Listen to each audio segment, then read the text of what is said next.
So for the backwards night, one of the leading things was you have fantasy novels, Wheel of Time, Sword of Truth, where you always have a faction that hates magic, and they always get dealt with. But what happens if they win?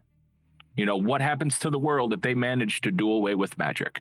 And so that's one of the tropes I wanted to take and subvert and twist on its head. And I imagined a world where magic's been locked away. You have a Dark Lord type of character in the Paladin who has banished magic, and yet it's creeping back into the world because you can't contain something like that for too long.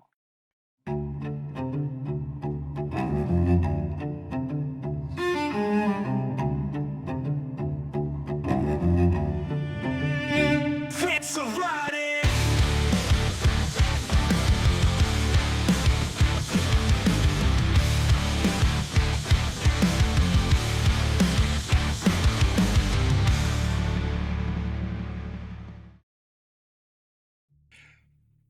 Evening, Scribbles and Scratches. This is your host this evening, Sean Fitzgerald. We are Fitz of Writing, your one-stop window shop and podcast for the next book you're going to read, told to you as much as they are willing to admit by our emerging authors. Please like, comment, subscribe on the platform, and I'm not going to waste any time.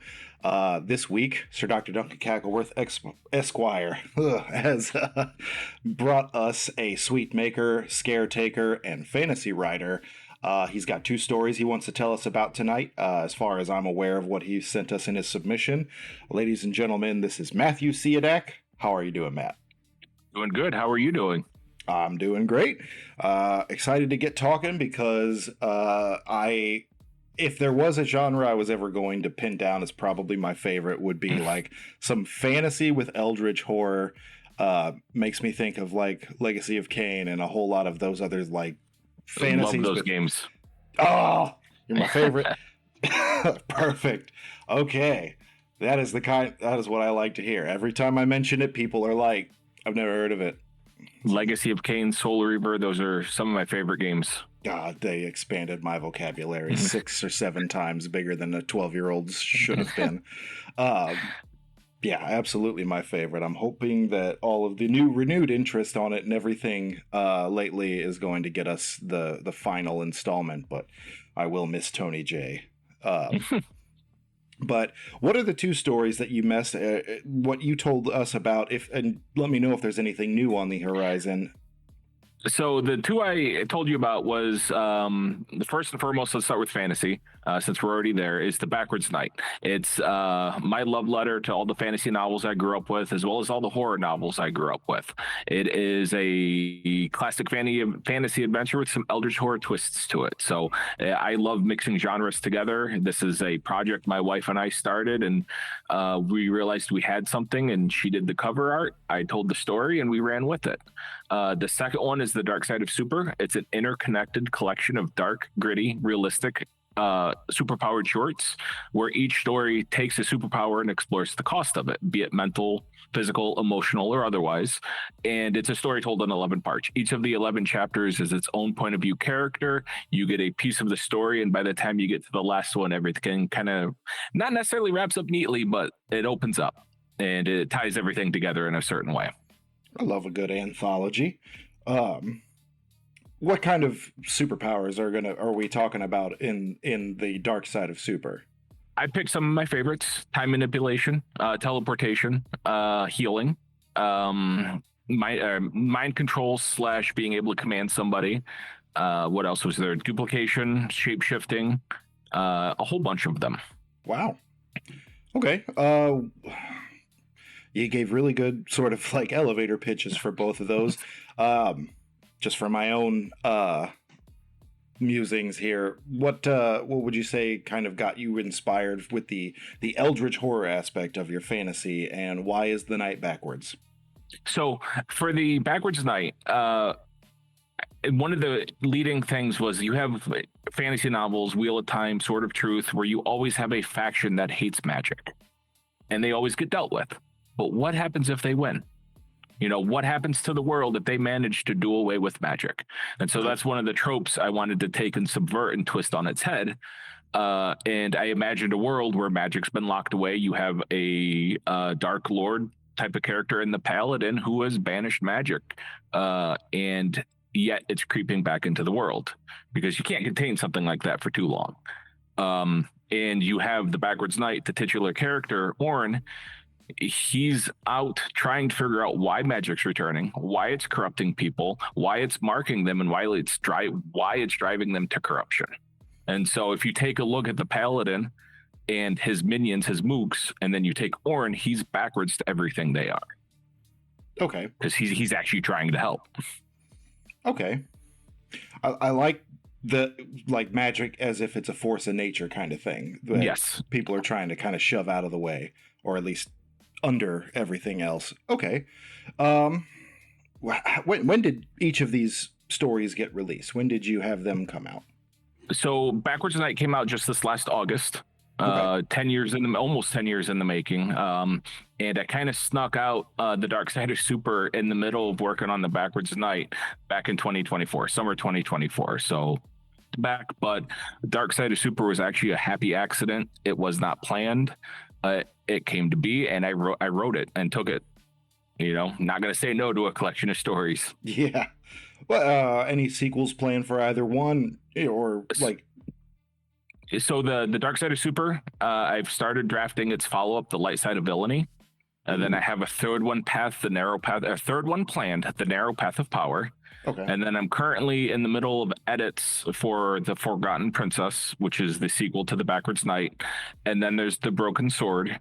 And then I have a handful of prequels and continued sequels to work on. Oh, okay. So is there any additional material out now for The Backwards Night that people can get their hands on? Yes, indirectly. There is a story from the Backwards Night universe in an anthology that were just released. It's called Interesting Times, a hope punk anthology. And there's a story that I use to kind of build some of the lore of the Backwards Night for the prequel, so I can kind of get a feel of the world as it was before, as you see it in the Backwards Night. And it's called The First Sword. Gotcha. Gives the readers something to miss during. Yes. Okay, I like that. It seems to be like a really growing, popular thing for folks who they get their story out and everything, but then they really take time and make other things available for readers to really expand upon the world, which I'm a big fan of, just because you don't have to waylay your own story to kind of provide that exposition.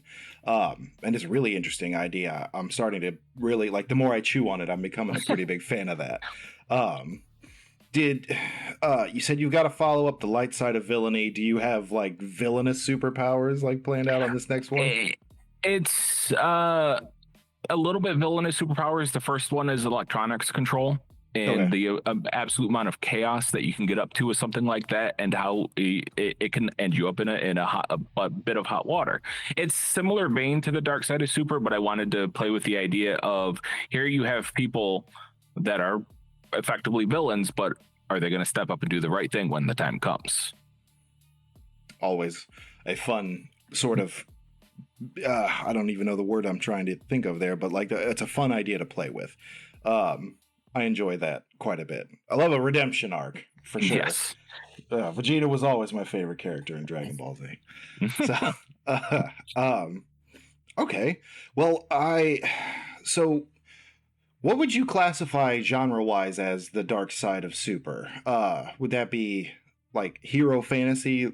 It could be urban fantasy.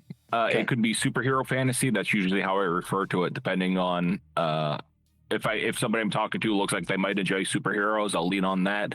If it's not, I'll usually lean on the urban fantasy, and then it's also part thriller and part heist. Okay, perfect. At any given point, if I'm asking you too much and you don't want to reveal it, just tell me to shut up and read the damn book. But with the Backwards Night, can you get in a little bit into with the parts of it that aren't fantasy but are more horror? What kind of horror? Why are they eldritch? What does that look like, and what does that feel like for somebody who's interested in picking it up? So one of the main characters is Golf. He's a farm boy that's been touched by magic, marked by magic, and it starts off he lives in a world that's ruled by the Paladin, and he knows that this mark is a sign. It's a death warrant. It puts a price tag on his head. But he also knows that the paladin is taxing his parents into poverty. He knows the paladin is dragging people away, and him and his friends start to plot. What could we do with this power? Can we save those that we love? But that power comes with a cost. Is magic from being locked away has become tainted. It's been corrupted, and it starts driving him, for lack of a better word, a little bit out of his mind. It starts showing him things to the point he can't discern what's real and what isn't. Visions of the past, maybe visions of the future. And with magic, he doesn't know how to use it, and it tries to show him, but the message is inherently corrupted. And there's reasons why. And I can get into them if you want. They're a little bit spoilery, but there are reasons why. But magic basically corrupts people and drives them to using magic and burning things down. Okay. You're welcome to, I love spoilers. It's Ryan who's allergic to them. So you tell me whatever you want and stop whenever you're happy. It's hinted at throughout the book, but you have the old gods that have been locked away, as well as magic. Okay. And magic is trying to warn people that there's a problem with them, but because it's not a sentient force, it's more of a force of nature with some very rudimentary sentience to it. It can only speak in terms that the holder understands. Okay. So it's trying to warn them, and one of the things that often repeats is beware the Ibnire. And it's trying to warn them that the old gods are starting to come back. And by the time you get to the book, you can see that almost happen. Okay, and when you say old gods, am I supposed to be like thinking of some Lovecraftian things here? Yes. Okay. My own creations, but effectively, yes. Right, sort of inspired by. What would you say inspired first the Backwards Knight, but then you feel free to get into the Dark Side of Super 2. I'm not going to neglect either story here, but what do you think really got the wheels churning for those storylines? So for the Backwards Knight, it started as a side writing project for my wife and I. We always wanted to do a story together, and the inciting idea was, let's make characters that we write together that hate each other. So that's what we started with. We made characters. We've been telling stories for years, but let's make characters that hate each other. And we ran with that idea. And I drew on a lot of my inspirations, again, of the fantasy novels I loved growing up. Raymond E. Feist, even Stephen King's The Dark Tower series. Each of those, I can see where they had impact or inspiration to the story. Okay, great. I like it when you can pinpoint like what you were pulling from to kind of, not necessarily even use the word inspire, but kind of guide how you want it to feel. And Dark Side of Super was that started in 2023, January 2023. I always get a horrible seasonal depression, and I lose all creativity. It's like a black hole. And my friend Ro said, hey, here's a story prompt. Write me a story about somebody who has power that doesn't want it. And that became the first short story. And like a month later, I was going through a really hard time, even above and beyond the depression. Some stuff happened. And my writing group said, hey, let's have a writing jam. And I got the prompt, or we all worked on the prompt, is somebody in the spotlight. And so that inspired the second story. And I'm like, hey, I kind of have something here. My editor had the Backwards Knight. I'm like, by this time it was like April, we have an idea. Let's run with it. Let's plot out 9 or 10 other superpowers and run with them and see what we get with. And I ended up realizing by the 5th or 6th story, it's not an anthology as it is so much as it is an anthology, but I'm like, by the 4th story, I knew these stories are tightly interconnected. And by the time I got to the 5th or 6th story, I realized why they're tightly interconnected, went back and edited them. And then story 7, 8, 9, 10, and 11, I wrapped it up. Okay. So that one was inspired by a really horrible year. And it shows it's a dark side of Super for a reason. Seasonal depression is a horrible thing. I'm only happy in the summertime, so I feel you there to some degree. It really, really takes it out of you. Okay, I I love that you like backtrack to make it everything work and knit together well and everything. How has the reception been from readers so far with either story? What would you say is your most proud moment as far as somebody who's picked it up and read it? I have had a number of people tell me that they didn't realize how interconnected it was until I dropped the shoe, and I really love that people put it together and they see things that I maybe didn't even intend to link these stories together, but they pick up on it. And people's reactions when they finish the first story really sets the tone for it. And with the last couple lines of that they're a gut punch. Okay. And for good reason, but I love it when people tell me, "Oh my God, I can't believe you did that. You're a monster," but I love it. I like it. That's my kind of writing. I love it. I just will always love like a dark storyline, and you get it. We grew up playing Legacy of Kain things. Nobody's good, and everything is always going horribly. Okay, so what would you say your crowning review that you got from the Backwards Night has been? Backwards Night crowning review is I go to Gen Con every year with my wife. Okay. She's been going for 20 some years for her art. And over the last couple of years with me having my books, she's given me a piece of her table since they feature her art and I sell my books. And last year was the release of Backwards Night. We technically released it at Gen Con, and two things happened. One, a guy stopped by, picked up a copy for his daughter, and they left. And he came back the next day because he borrowed it from her that night in the hotel and couldn't stop reading it. So He came back the next day and said, "I'm not a reader. I haven't read a whole lot my entire life, but I need a copy for myself because my daughter's leaving for college when we get home, and I can't not know how this ends." You hear that, readers? So that right there, I mean, that will live rent-free in my head. Yeah. The next one, I don't know if it was the guy's daughter or not, but she also picked up a copy at Gen Con, and she absolutely loved it. And she left a glowing review. And I usually, when I get reviews, I will save a copy for what I call my serotonin folder for when that seasonal depression gets really bad. Yep. But yeah, so those two reviews definitely warm the cockles of my heart. Yeah, oh, God, great reviews are just an awesome bomb. Like, in a bad spot, it's fun to just hop on the Amazon and see what people are saying about it.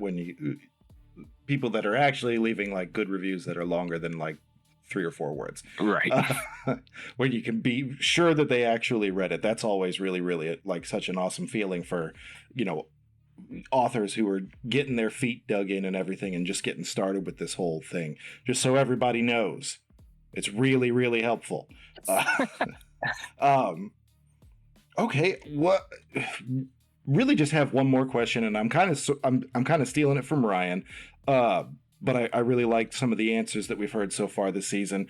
What is, pick one or do both of the stories, your favorite character, and it could be good, bad, whatever, just one that really piques your interest the most, and then one that you think that your readers will appreciate the most. So for the Backwards Night, I love all the characters except for the antagonist. I despise the paladin. It's such a hard time to write him, but for who I love the Backwards Knight himself. He is, if you take Han Solo, if you take Link from the Legend of Zelda cartoon, snarky, wisecracking, not a smart sort of man, but he's going to stand up and he's going to do what's right. Okay. For the dark side of Super, it's a little bit tougher because you have 11 point of view characters. My favorite, honestly, is Felix. He's the main character of the first story. Obviously, he's my baby. He's the first one I wrote. He's the inciting idea for the entire dark side of Super. But a very close second, and depending on the day, she is first. Sabrina is from I believe the 6th story. I weep reading it. I wept writing it. I wept editing it. And when I had to proof the audiobook stories for it again, hearing it read aloud, I cried all over again. And so those characters are my favorite. For readers, I have had multiple people tell me for the dark side of Super that Jasper is their favorite. He's the second chapter or story. He's a stage magician. People love him. Okay. I haven't really heard much in the. Oh, go ahead. Well, I was going to ask, like, as far as Felix, Jasper, Sabrina, what are their powers in these stories? Felix. So it is spoilery. So Felix, because again, Felix's power is I play with that in the story, and so you don't really realize what it is until the very end, and that's the gut punch. Okay, read the book. I would that one. All of them, I would say. Well, that one is read the book. Jasper's power is teleportation. Okay. There's no big secret there, and Sabrina's power is time manipulation.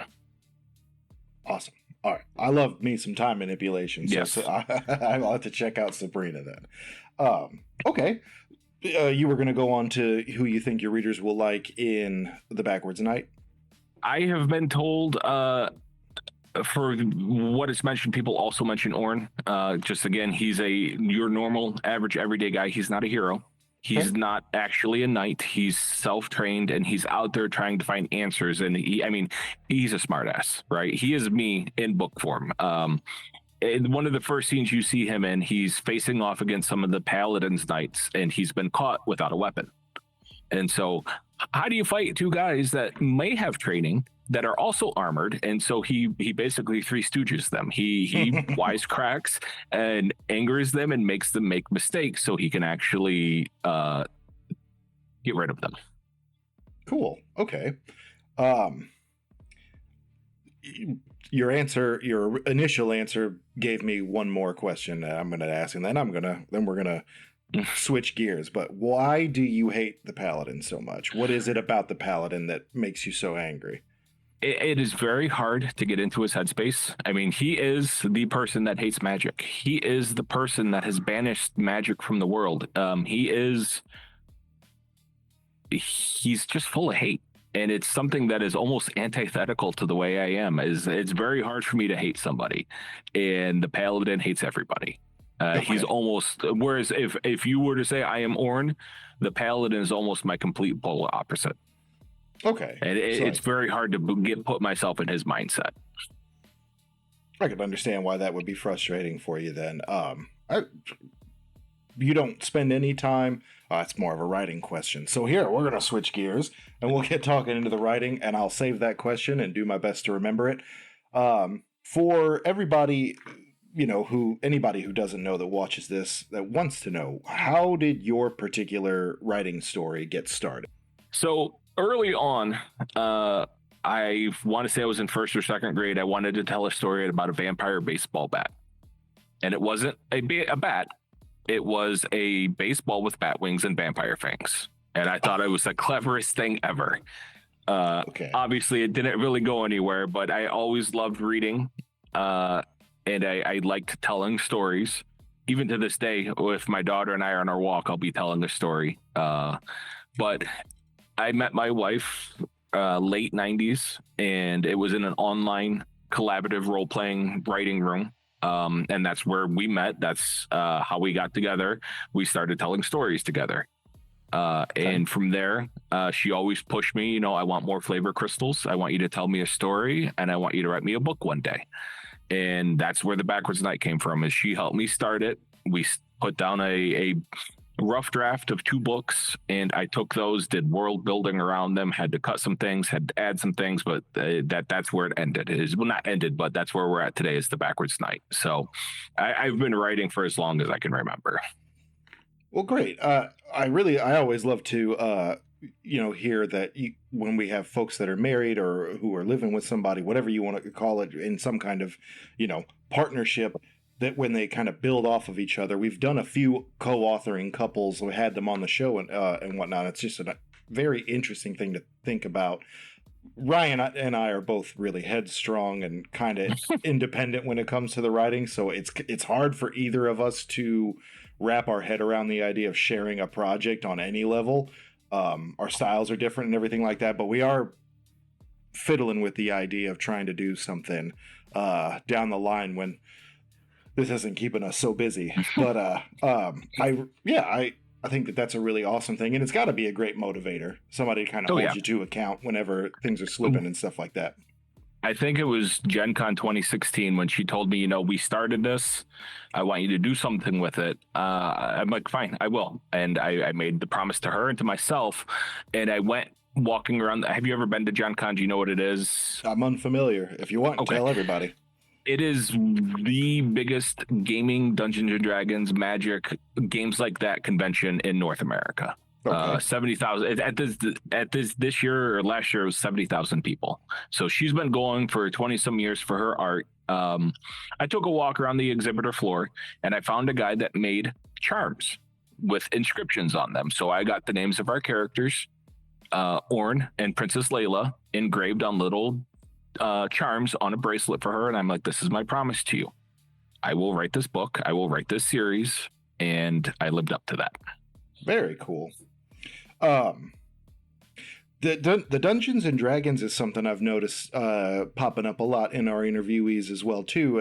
I think it seems like there's some real value for those who are writing fantasy, horror, anything just kind of outside of the scope of regular reality that seem to enjoy playing like tabletop RPGs, Dungeons and Dragons, and things like that. And I did notice that in your submission that was a thing that you were fond of. You say you and your wife do that together?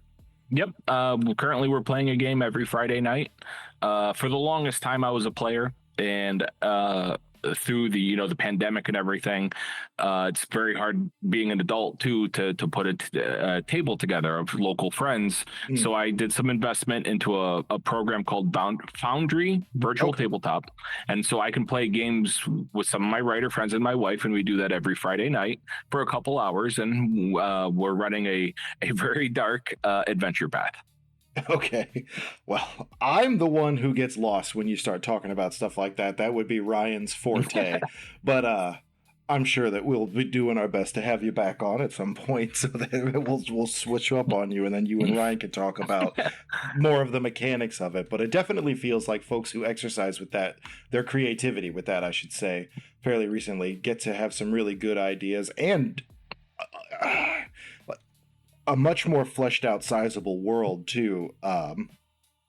If they pair their writing and storytelling with those kinds of exercises, right? So it's definitely an interesting idea. Ryan's convinced he's going to get me to start playing, and if I don't, it'll only be to bother him.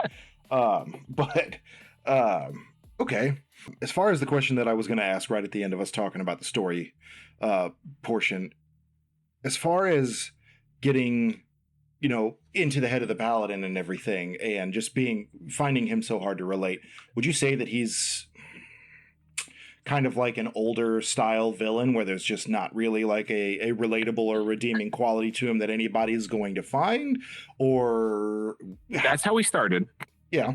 And through editing, my editor is like, you have to have a villain that has not necessarily a redeeming quality, but he's got to have some sort of substance that people can tie into, people can understand, not necessarily agree with, but they can understand. And what it came about is he hates magic because he's never been able to use it. And there's reasons for that. I won't go into it necessarily, but he's never been able to use it. His best friend, somebody he considered a brother, became one of the archmages, and he was given, hey, you can protect me, you can be my sword, and that wasn't enough, and it just soured between them, and he became what he is. Okay.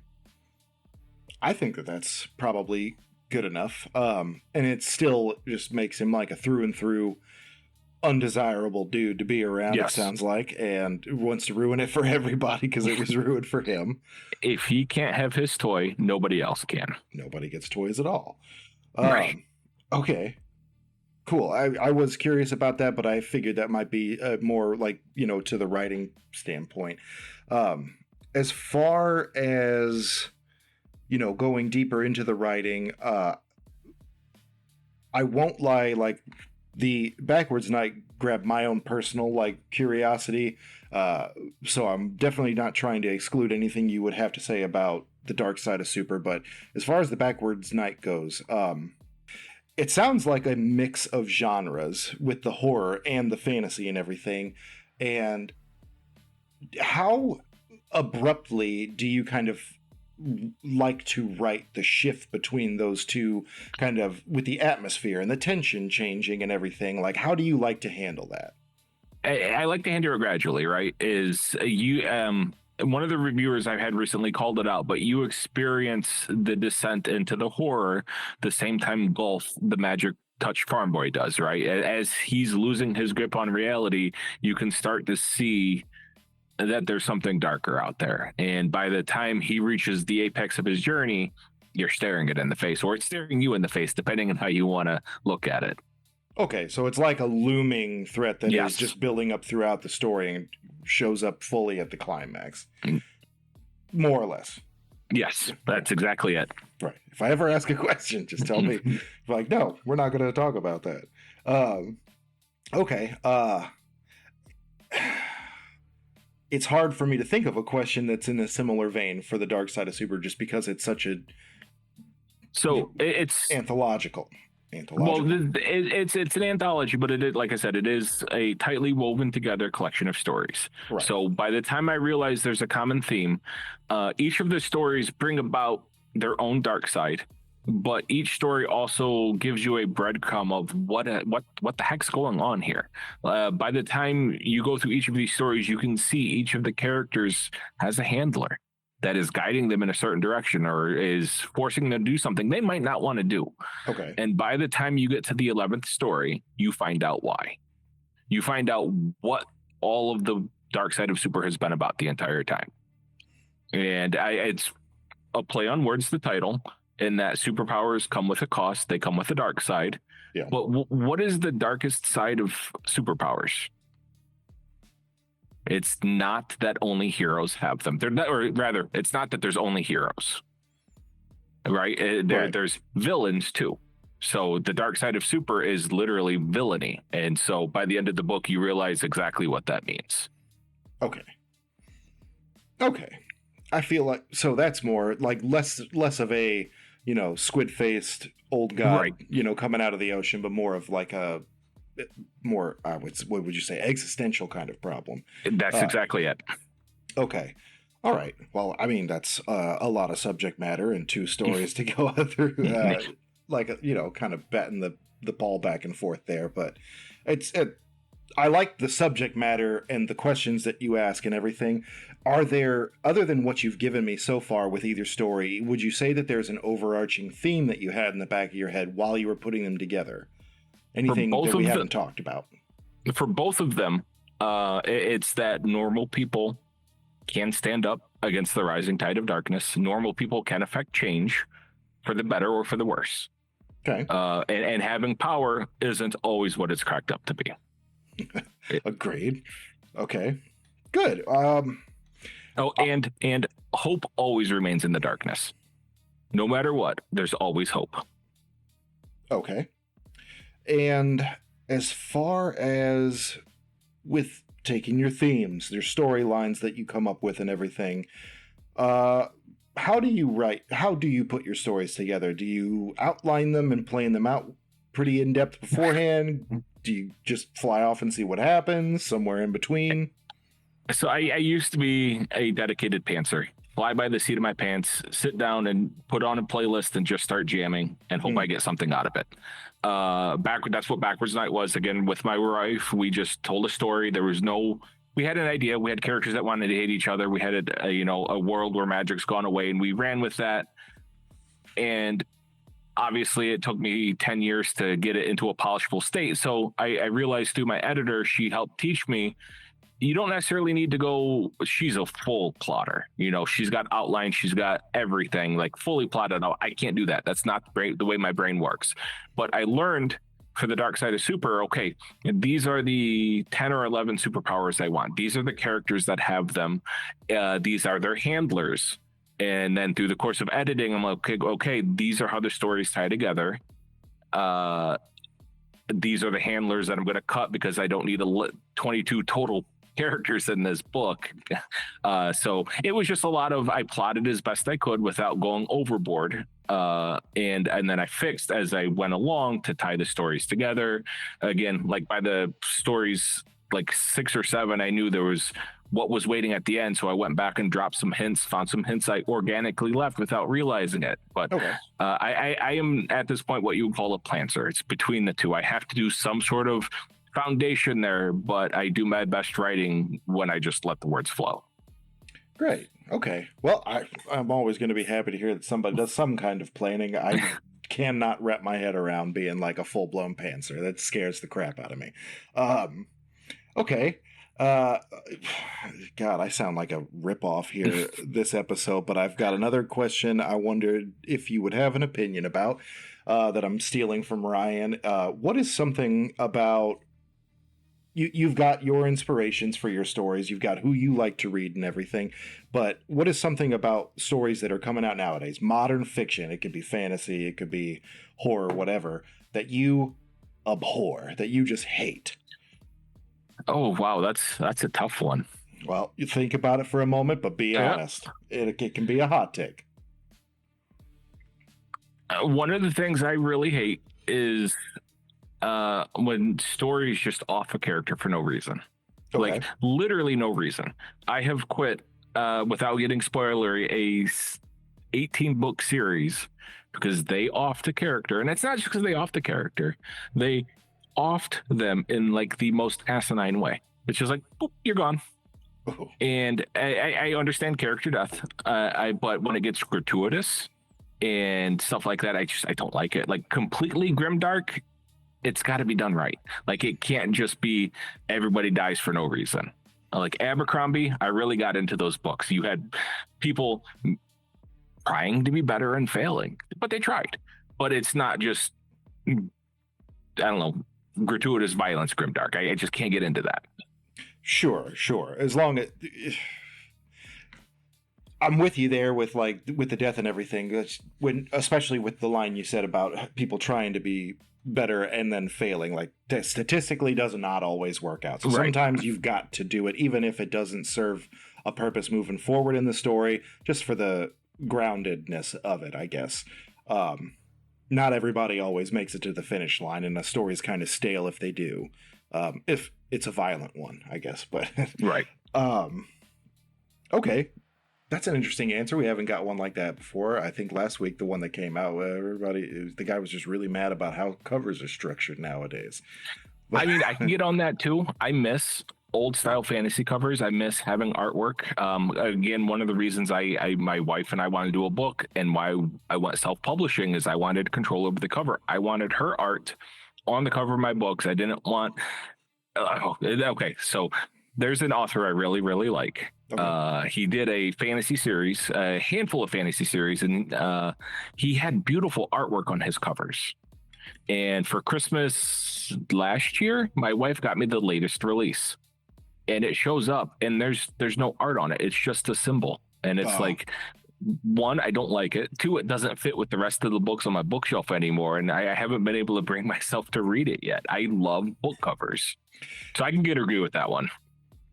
You are twin souls with Trevor from last week. He was not a fan of that exact same thing. And you don't happen to have a copy of either one of your books here that you could kind of put up to the camera and let everybody see? Because the way that our thumbnails are structured, we can probably only show one. So let's go with this one then. So Backwards Night. Yeah.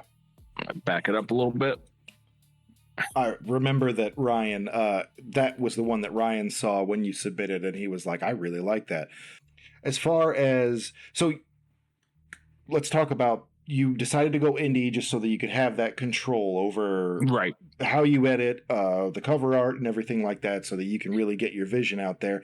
Have you had a whole lot of either methods that you've noticed working or not working as far as getting your name out there? You go to what's it called again? This Gen Con. Yep.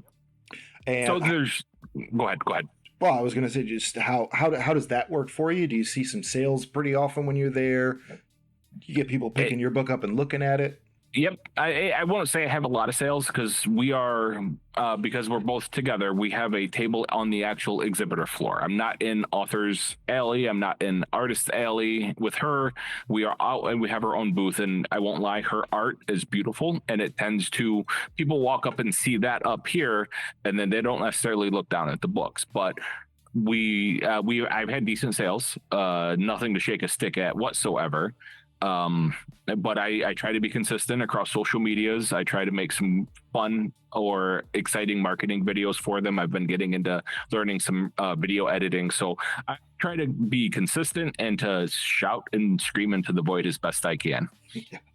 Right. The screaming into the void part is just like, God, you need a whole lot of air in your lungs for that. Yes. No matter what you're doing. And that's a part of the reason that this channel exists, is because it's rough. Trying to get your head up above everybody else's. So I'm glad that you submitted. I'm glad that you came and talked to us. As far as social media and following you on the stuff that you're writing, you got anything coming down the pipe people would want to know about? So I just released the audiobook for The Dark Side of Super earlier this year. So that just came out. Very excited about that. I have a narrator that really knocked out every single of the 11 individual characters. She did great. But as of right now, barring the short stories that came out earlier this year, it's just I'm in that mode where I'm editing, and I'm hoping to get The Forgotten Princess out next year. Awesome. And then I might have a couple anthologies out later this year. One is Eat the Rich, and the other one is Monthology, which is a anthology of different monsters. So those are in editing process right now as well. And I have short stories in them. Perfect. And where would you say are the best places to kind of follow you, so people who are interested in your writing, what's coming out soon and things like that, like where they can follow you so that they find out when those drop?